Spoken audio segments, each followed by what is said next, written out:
Hi, everyone, and welcome back to Brian's Horror Corner, and welcome to this horror movie review as part of my 31 Horror Movies in May series.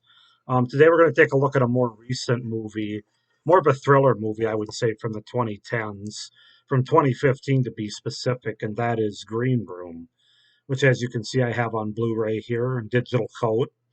So, this was a first time watch for me. So, let's just go ahead and get into Green Room with the setup, the premise, and the cast. And then I'll get into my thoughts and review, which will be spoiler free. So Green Room is a 2015 American horror thriller film written and directed by Jeremy Saulnier and produced by Neil Kopp, Victor Moyes, and Anish Savijana. The film focuses on a punk band who find themselves attacked by neo-Nazi skinheads after witnessing a murder at a remote club in the Pacific Northwest. The film came from Saulnier's desire to direct a thriller set in a green room. So basically, the film opens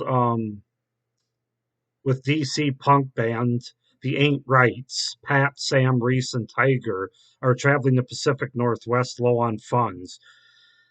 After their gig is canceled, the radio host arranges a new show in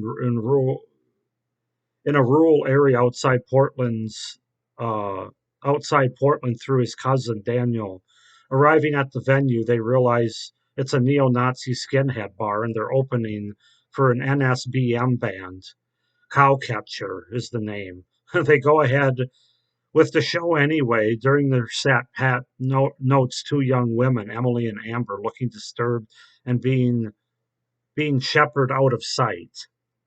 As the band is about to leave, Pat returns to the bar's green room to retrieve Sam's cell phone, where he stumbles upon Amber and the members of Cowcatcher standing over the body of Emily, who's been stabbed to death by Worm.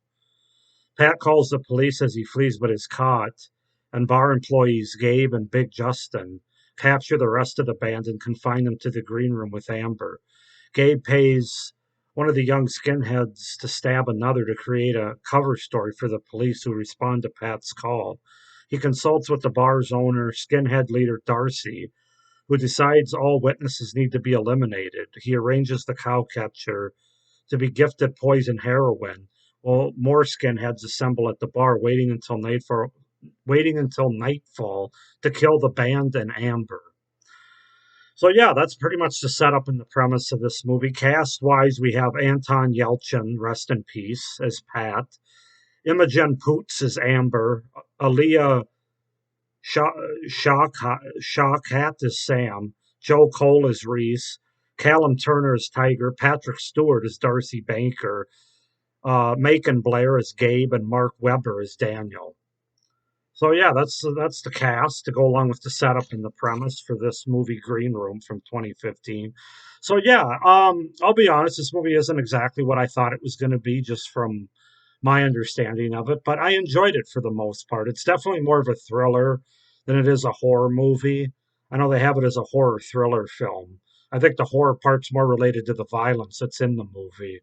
But the movie definitely has more of a thriller tone and atmosphere to it. So let's just get into it. Starting with my pros for this movie, the things that I really enjoyed.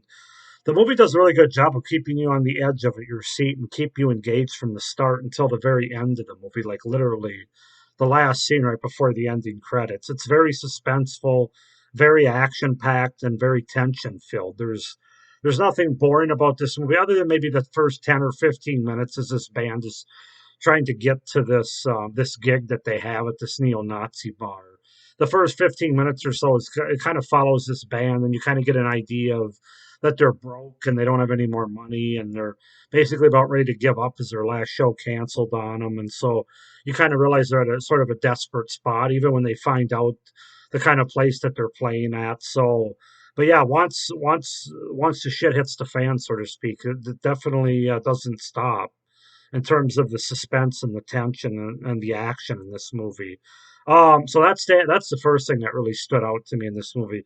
I thought the performances were great in this movie, especially by Anton Yelchin and Patrick Stewart. I also have to mention Imogen Poots, who's really good as well. Her character is a total badass in the movie. I really enjoyed her. She really showed no mercy to people that showed them no mercy. So that was kind of fun to see. But yeah, Anton Yelchin, Still very sad that he's not with us anymore. So young, so talented, just a tragedy. And then Patrick Stewart, what can you say? I mean, this was definitely a different kind of role for him, but he really nailed it in what he had to do in this movie. So really enjoyed him. Um, there's definitely no lack of blood or gore in this movie. So for those of you that enjoy more blood and gore, this you'll enjoy this movie. Now, I will say that it's not really over the top gore. It's not gratuitous gore.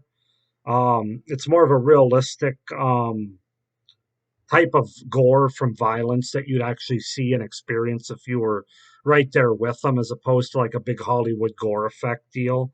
So that's one thing that really caught my eye. But it is a gory and bloody movie. Some of the scenes, there's a scene with a dog. There's a scene with a shotgun near a bar. So yeah, it's definitely there. So, but as I said, the violence in this movie, and it is very violent, but it feels more real, like real violence, not just there to be for shock value, but kind of like you're in the room right there with them when someone gets shot or attacked. Yeah, it's hard to explain, but it has a very real feel to it. Definitely more of a dark, real feel as opposed to, like I said, like a Hollywood violent gore fest. So, and then finally, I have to say there's a pretty good score in the movie. I really enjoyed the musical cues that were used throughout the movie, and especially the song during the ending credits, which I believe was a takeoff of a Clearwater Creedence revival song, although it didn't sound exactly like CCW. So yeah, that's what I have for pros for Green Room. Really effective thriller for what it is. And as I said, the performances by these three specifically are top notch. And so yeah, as far as I do have some cons as well, though. The biggest one, and other people have mentioned, the characters don't really make the best decisions.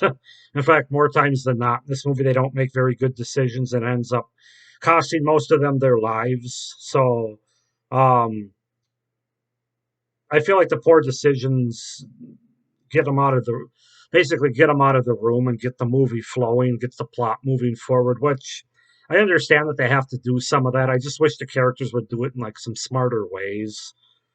These were not the brightest bulbs on the tree. Now I know the comeback to that is, well, they're not. These aren't trained Navy SEALs here. This is just a kind of a small time punk rock band. I mean, most people in that situation aren't necessarily going to make every right decision, and I get that. It's just that a lot of times in these type of movies, horror movies or thrillers, it just seems like, well, let's just make a run for it now, even though we know that they're out there because one of us has just had our hand just about severed off our body. So I don't know, stuff like that. I have to bring it up. It's a con to me. I know it happens in other movies too. Big con too that I don't know. I felt like Patrick Stewart's character was a bit underutilized in this movie, and that was a big disappointment to me. I would have liked to have seen him get more of a big epic type moment in this movie, and I kind of thought it was going to happen at the end when they're finally going through the woods on their way to his house and try to meet up with him, and yeah, it just never really happened. He was good in what he had to do, but he just didn't have enough to do, in my opinion, for such a brilliant performer like Patrick Stewart. So that was disappointing. This isn't the kind of movie that's really going to scare you. It's going to pretty much make you more on edge with the suspense and the tension in the movie, and maybe cringe at a few parts having to do with the gore and the violence. But yeah, it's definitely not a scary horror movie. Um, so that was a little. I thought it was going to be more of a horror movie, I guess, initially, and then I pretty early on I saw it was definitely going to be more of a thriller, which is fine. I've done other thrillers even as part of this series, so I got nothing against thrillers, but I thought for some reason I thought it was a little bit more of a horror movie.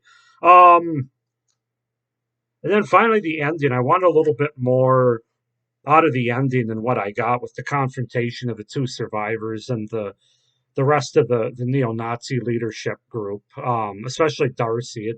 It just kind of was a fast ending to me, and like I said, even though you were on the edge of your seat because you didn't quite know what was going to happen, and but I don't know. I just wanted a little bit more from them. I think this movie had a decent premise, certainly unique and different, and for the most part, they executed pretty well. The performances are definitely the highlight of this film, along with the ability to the ability for the movie to really ratchet up the tension and the suspense within the movie. But plot wise, as the movie went on, there were some things, and character wise, some things that just really didn't work for me all that well. But all that being said, Green Room is a pretty good watch for a thriller if you're, if you want kind of a different type of thriller, different setting and different story plot, or different story, different plot. Then definitely check out the Green Room. I'm going to give it a 7.5 out of 10. As a thriller, I think it works pretty well. It could have worked better, in my opinion. But these three really steal the show. And she's a badass. He's a great villain, and he's just a really great. He's the best character, I would say, of this movie in terms of getting flushed out, and just a really great performance. And again, it's very sad that the way he passed away at such a young age. And so yeah. So 7.5 out of Green Room. Go ahead and comment down below, guys, if you've seen this movie Green Room from 2015. What you guys think of it. Do you like it more than I do, less than I do? Why? Please like this video and hit the little notification bell down below so you don't miss any of my upcoming videos. And please subscribe to my channel so you don't miss any of my great horror content throughout the rest of 2022 and beyond. I got some great stuff planned. So thank you for watching this video. I hope you enjoyed it. And this review of Green Room is part of my 31 horror movie series for May here. Have a great day. Stay scared. Bye.